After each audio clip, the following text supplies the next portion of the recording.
ಆದರೆ ನಾನು ಯತೀಂದ್ರ ಅವರಿಗೆ ಮತ್ತು ಸಿದ್ದರಾಮಯ್ಯ ಸಾಹೇಬರಿಗೆ ನಾನು ಕೇಳುವಂಥದ್ದು ಇಷ್ಟೇ, ಏನು ನಿಮ್ಮ ಸ್ವಜಾತಿಯವರನ್ನ ಆಯೋಜನೆ ಮಾಡಿದಂಥ ವೇದಿಕೆಯಲ್ಲಿ ನಿಂತ್ಕೊಂಡು ನಮ್ಮವರೆಲ್ಲ ಒಂದಾಗಿದ್ರಿಂದ, ಮುಸಲ್ಮಾನರೆಲ್ಲ ಸಹಕಾರ ಕೊಟ್ಟಿದ್ರಿಂದ ನಮ್ಮಪ್ಪ ಅಧಿಕಾರಕ್ಕೆ ಬಂದ್ರು ಅಂತ ಹೇಳ್ತಿರಲ್ಲ.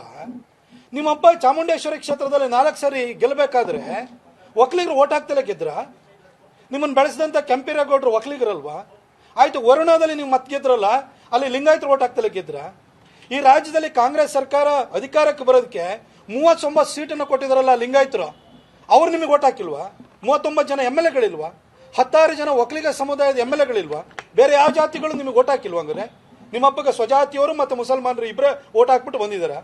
ಖರ್ಗೆ ಅವರು ಮುಖ್ಯಮಂತ್ರಿ ಆಗುವಂತ ಅವಕಾಶ ಇದೆ ಅಂತ ಅಂದ್ಕೊಂಡು ದಲಿತ ಸಮುದಾಯನೂ ಕೂಡ ಕೈ ಹಿಡಿದಿದೆ, ಎಲ್ಲಾ ಜಾತಿ ಜನಾಂಗದವರು ಕೈ ಹಿಡಿದಿದ್ದಾರೆ. ಆದರೆ ನೀವು ಸ್ವಜಾತಿಯವರು ಎದುರುಗಡೆ ಕುತ್ಕೊಂಡು ಸ್ವಜಾತಿಯವರು ಮತ್ತು ಮುಸಲ್ಮಾನರು ಇಂಥವ್ರು ಕೈ ಹಿಡಿಬೇಕು ಅಂತ ಹೇಳ್ತೀರಿ. ಅದನ್ನು DK ಶಿವಕುಮಾರ್ ಅವರು ಎದೆಗೆ ಈಗ ಮಗನ ಹೆಗಲ ಮೇಲೆ ಬಂದೂಕ ಇಟ್ಕೊಂಡು ಸಿದ್ದರಾಮಯ್ಯನವರು ಹೊಡಿತಾರೆ ಅನ್ನೋದು ಸ್ಪಷ್ಟವಾಗಿದೆ. ಅರೆ, ನಾನು DK ಶಿವಕುಮಾರ್ ಅವರಿಗೆ ಹೇಳಿಕ್ಕೆ ಬಯಸ್ತೇನೆ, ಸರ್, ನಿಮಗೆ ವಿರೋಧಿಗಳು ಬೇರೆ ಎಲ್ಲೂ ಇಲ್ಲ, ನಿಮ್ಮ ಪಕ್ಷದೊಳಗಡೆನೇ ಇದ್ದಾರೆ. ಅದು ಸಿದ್ದರಾಮಯ್ಯನವರೇ ಆಗಿದ್ದಾರೆ. ಅವರು ಬೇರೆಯವರ ಮುಖಾಂತರ ಹೇಳಿಕೆ ಕೊಡ್ತಾ ಇದ್ರು, ಈಗ ಮಗನ ಮುಖಾಂತರ ಹೇಳಿಕೆ ಕೊಡ್ತಾ ಇದ್ದಾರೆ. ಇದನ್ನು ನೀವು ಅರ್ಥ ಮಾಡ್ಕೊಳ್ಳಿ ಅಂತ ಹೇಳಲಿಕ್ಕೆ ಬಯಸ್ತೀನಿ.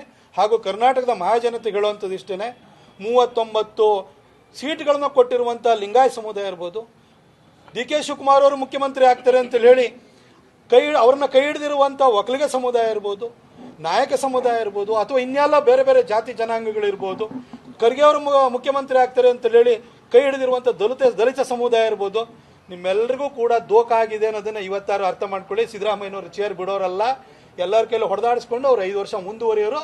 ಅದೇ ಅವ್ರ ಮಗನ ಬಾಯಿಂದ ಅದೇ ವ್ಯಕ್ತವಾಗ್ತಿದೆ. ಎಲ್ಲಾ ಜಾತಿ ಸಮುದಾಯರು ನೀವು ಕೈ ಹಿಡಿದ್ರಲ್ಲ, ನಿಮ್ಮ ಓಟಿಗೆ ಬೆಲೆ ಇಲ್ಲ.